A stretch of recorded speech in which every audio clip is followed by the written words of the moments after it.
Hi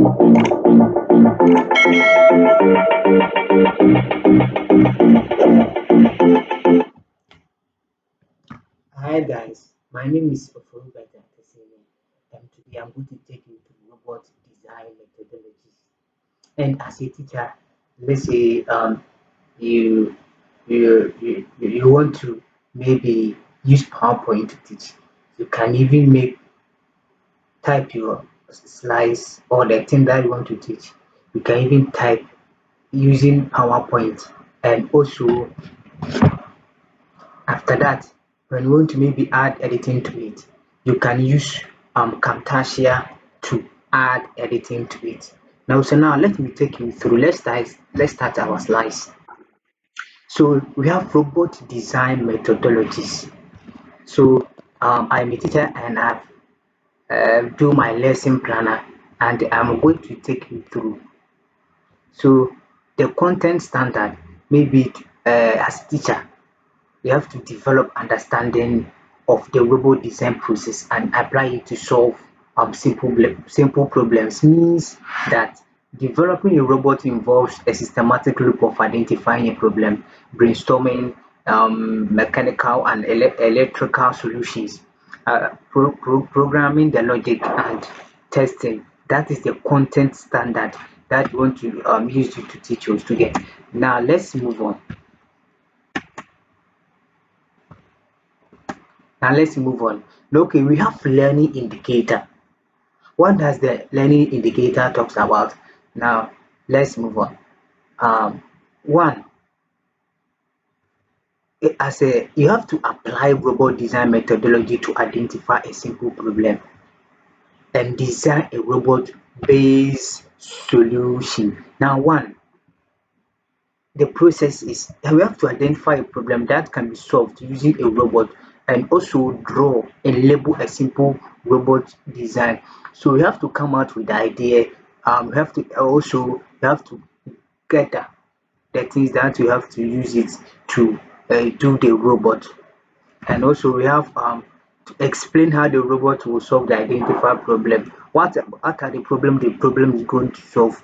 How did you make the robot to solve problems? And the next slide is essential questions. The essential questions, they are: what is a robot? How can robot help people solve problem? These are some of the questions you can even ask your students. So, robot is a programmable machine designed to perform physical tasks autonomously. And also, we have pedagogical strategies. As a teacher, you have to come out with the pedagogical strategies in your lesson. And some of them are discussion. The teacher leads a conversation with learners to share um, coming to share ideas, thoughts, and experiences on a topic.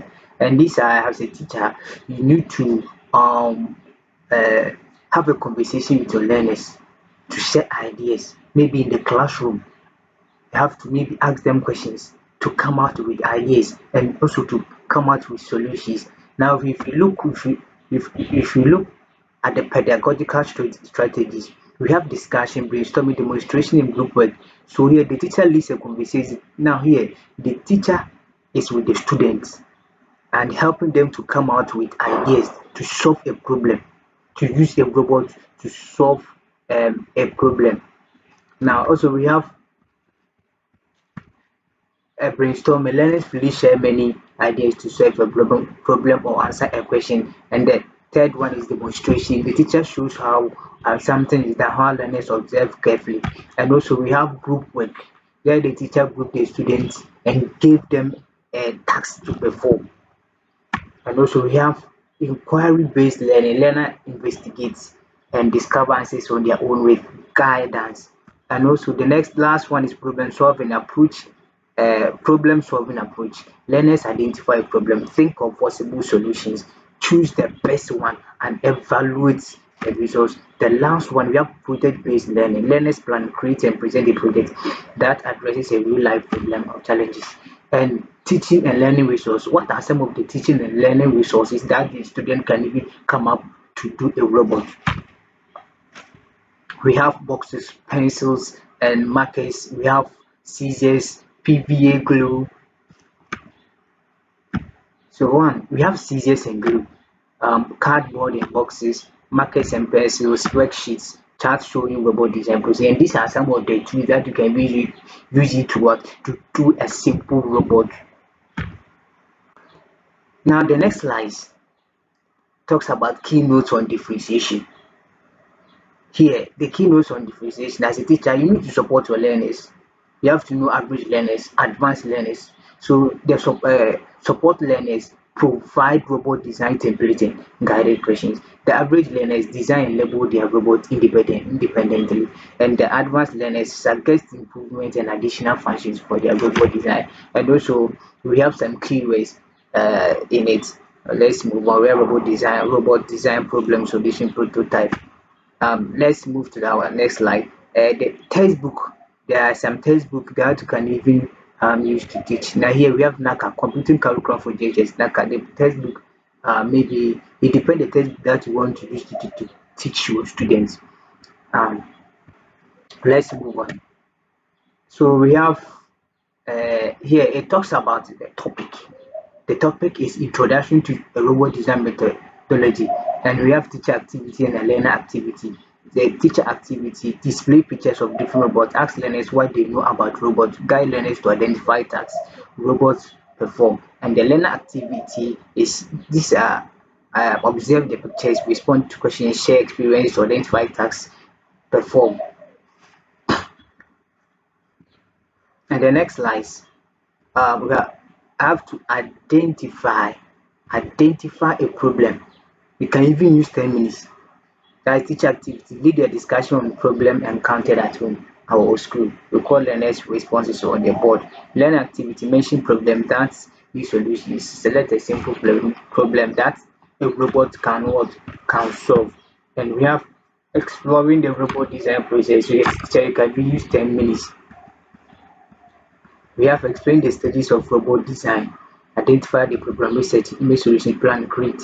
And learner activity, we have listen and participate in the discussion. So let's move to our next slide. The next slide is design a robot. Maybe the teacher can give the student about 15 minutes to design a robot. So the teacher activity, the teacher will guide the learners to draw a robot that can solve the selected problem. And two, encourage learners to label parts of the robot.